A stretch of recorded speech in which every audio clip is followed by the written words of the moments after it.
Okay, back again. So, I decided that I'm just gonna keep this background a neutral tone. So, you know, the browns, sort of, and the golds and stuff. I'm gonna make the Dollhouse red, and my idea was to make this white, but have a lot of colors sort of like reflecting on it. So like the red will reflect on a little bit, the blues from the sky. Maybe. I haven't decided that yet. I'm semi-decided. So anyway, this is the window here, right? So the sun is going to be coming through the window, which is going to not only cast shadows from the Dollhouse here, but it's also going to highlight the upper sides of the window frame. So this part of it will be highlighted. That will be highlighted, and because the sun's coming in this way, you know, the top edge here is going to be highlighted. It could possibly leave a highlight here. This will be relatively darker. The horse will have some highlights up here and then be a little bit darker. The window itself, so this is the window itself. So that'll be darker because the light is not penetrating through that. But this area in here will be lit up a little bit because of the fact that the light's coming in and actually hitting it. You might see a shadow from this wood piece as well, reflected on here somewhere. And then this will be like a little darker. So you kind of have to think this stuff through, right? Especially when you're not going by anything in particular. So what I did was I put out some yellow ochre. Now they call it yellow oxide. This is a heavier paint.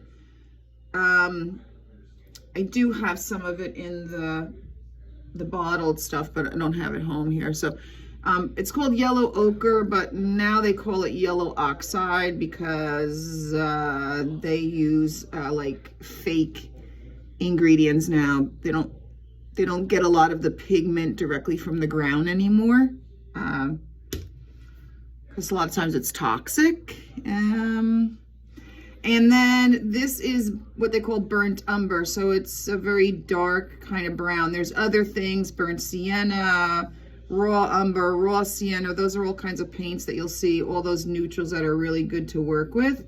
And then I have the white. You notice I put it on here with all those other things. So hopefully I won't get it too messed up. And if I get a little bit of red in there, oh, who cares? So I have my palette knife and my paint. What I might do first, however, since this is the darker area, I might just lay the dark in. Now the burnt, you'll find that the burnt umber is a little bit more translucent and not as opaque as the other colors that we used here. So you might have to do a couple of layers, although it seems to be okay. This light is really bad. So I'm gonna try to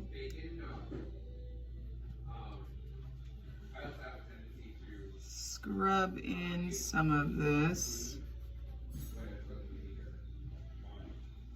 So you might notice that I'm not painting flat, I'm painting on an easel. Some people are really used to painting flat, but the problem, you run the risk doing that in having things more crooked when you do it that way, because you're not looking at it as the way that it would be viewed naturally, right? So like when you go to a gallery or a museum and notice I'm using this pinky again here over here. You're looking at the paintings and they're hanging up, right? They're never laying down in a museum or a gallery. They're always hanging up. Wow, that was a lot of paint on that one. So what happens is if you're painting with it laying down, then what you're seeing when you bring it back up to the top is we've got some competition in the back there. Oops, I went over that a little bit. Okay, no worries. That was the end of the window there. That was where the blue was. So here you have to be a little bit more careful because you're coming up against the edge. And I'm going to lay most of this in dark here, and then I'll go over it and sort of fluctuate it a little bit with different values of that dark umber. All right, so I'm trying to make these long.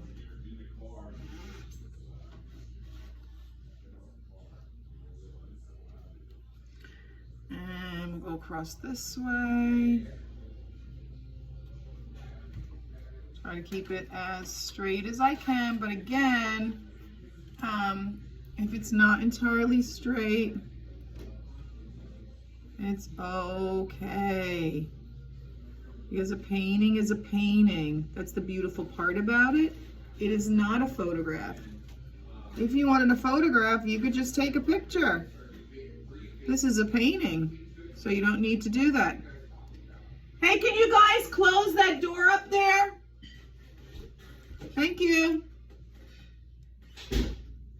They're having a very deep discussion over parking cars. No idea what they're talking about. And then, of course, you could hear the cricketing of the old wood floors I have. So we have to work around all that. Now they're talking about being on vacation. These deep conversations, very deep. Okay, so I'm going over a little bit into the Dalahas, but that's okay because I know where the line is, and I could just come in and correct that.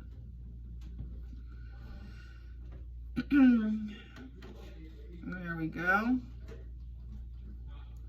Actually, I think the fact that this paint is a little bit translucent works to our advantage here because it creates a little bit of streakiness, which would be something that's naturally occurring in wood, unless of course it's like a painted, you know, and you've got it painted all nice. All right, so there we got that going through to there. And downward. And again, if you wanted to, you could change the direction of the canvas. Like I said before, I naturally, my muscle memory is really good going side to side, not so much. You see how I'm going over this now, and it doesn't even matter that the green and the blue are there. Oh, now the dog is going to start. Somebody probably sneezed. He doesn't like when people sneeze. Okay, looks rather good. Oh, it might be off just a little bit here. You can hear him running upstairs.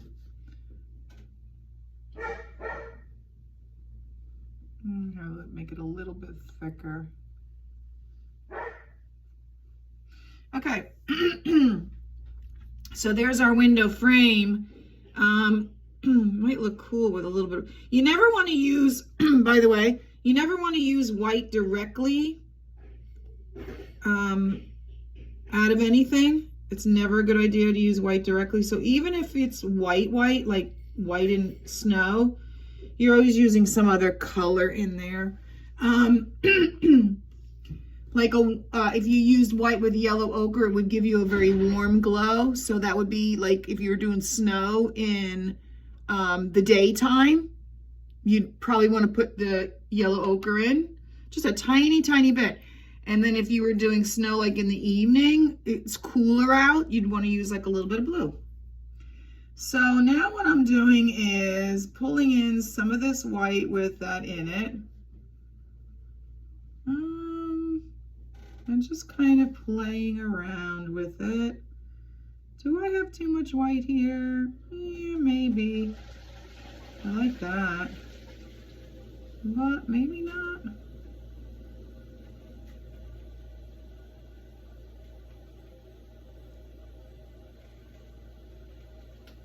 Just kind of going up and down. It's just so that you don't have all solid brown. You just don't want solid. Unless you want to make it very flat. The solid part will make it a little bit more flat, a little more, I don't want to say cartoony, but a little bit more animated. I don't know, whatever the word is. Again, we're not looking for photorealism. We're just looking for an interpretation of something, and it's the illusion of. Plus, you know, you should never look at artwork up close. You're always supposed to stand back a good 5 feet, they say, is usually. I mean, if it's something little, you stand back maybe 3 feet. You never want to get really up close to the artwork. Now, up on the top here and here, and perhaps on this side here, maybe a little bit on the side here, there should be a little bit of a highlight because the sun's coming in this direction. So it's going to hit the top of that thing. So what I'll do is, I have to make sure I'm on the camera while I'll take a little bit of the white and I'll just dip my paintbrush. I like literally just dipped it in there. It's not even that much. Tapped it a little bit. Grab a little more white. Just to give it a little bit of that warmth in there. Because now, remember, it's the sun coming through, right? So you want it to kind of be warm. Could you do it with blue? Yeah, you could do anything you want to, because art, you do anything you want to. Now, I'm not sure.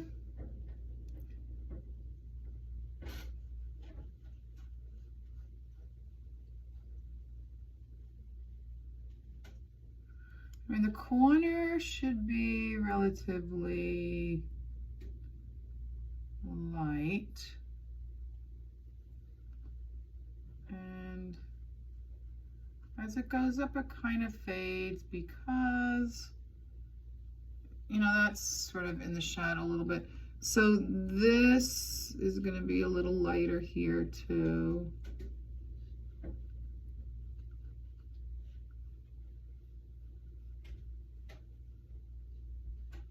Right, so we're getting a little bit of lightness here. And if you have a really small brush, that would work good. So you see the way it's giving you a little bit, that would be shadowed by that, so you're really not starting the light until like here. And then it drops to being dark because, you know, wood has thickness to it, so you know it's got that little inside area where the glass is actually sitting, so you want to have that a little bit like that. So I think we're kind of okay with that now. I'm going to make that a little bit darker. I think I might have made that a little lighter than I had wanted. I feel like it should be a little bit darker.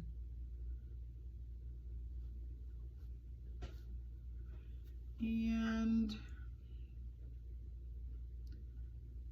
I'm going to put a couple streaks in here. Grabbing a little bit and then putting a little bit of brown in there because it makes it look a little more interesting. I might even grab a little tiny bit of blue. Put a little blue in there. Ooh, look how cool that looks. Just because it just adds something else to it. You know, it looks cool. Is it blue? No. It sure looks cool. And I got the, oops, that might have been a little too much. I don't want to put the yellow in there because then it, okay, let's go back and grab more. It's a little too much. Susan. It's okay, it makes it look a little gray. Okay, enough of that playing around with that. And you notice how it goes down into the horse, but like I said, that's going to go over it. The other stuff's going to go over it. So, all right, so that's the window itself. Now, this part in here is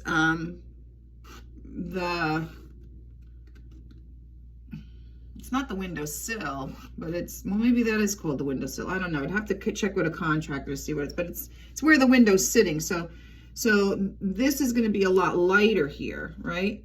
So we want to make that a little bit lighter. So I'm going to mix, you know, some of this, make that a little lighter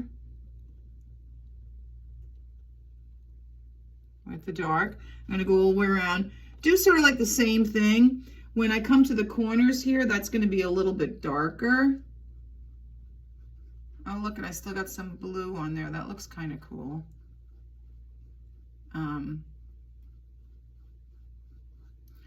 What we're going to notice here is that where we see the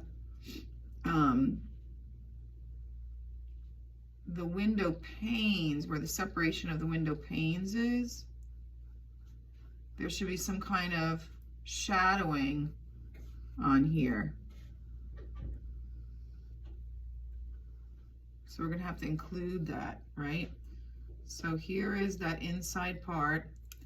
The sun can be hitting parts of that and making it a little brighter. So you see these bright areas here, right? Because it's coming through. But then you're going to also see dark areas like this. And then same thing over here. This is going to be darkened a little bit more.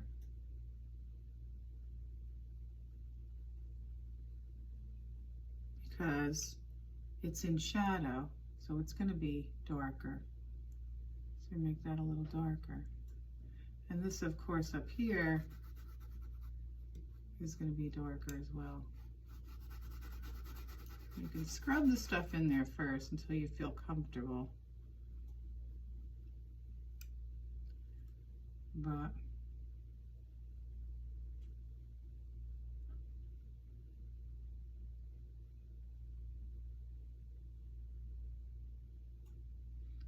I don't want to make it, you don't want to make it too pronounced.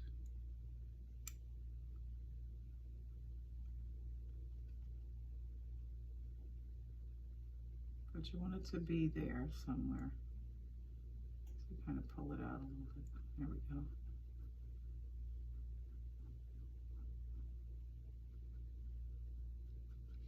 And then what's going to happen is at the edge there,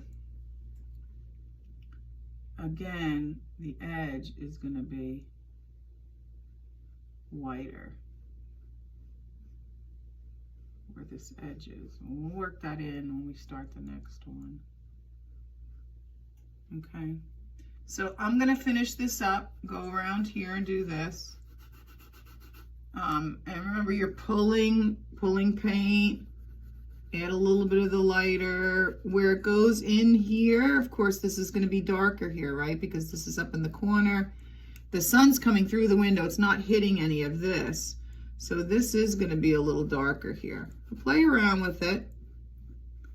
It's not going to be as dark as that area there, because that's in complete shadow of the sun.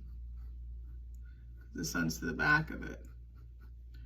But these areas here should be darker. And then there'll be a lightness.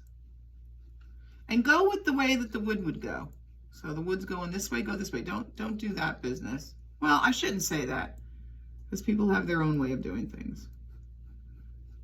I don't do it that way. Okay, so I think I have to make this maybe a little bit lighter on the side here, maybe not, I don't know.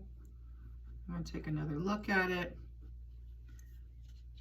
Maybe get a cleaner brush. Okay, so I'm gonna finish this up here. I'll do something with the back here, and then I will meet you back here to do these guys and the surface there. Okay, see you in a bit.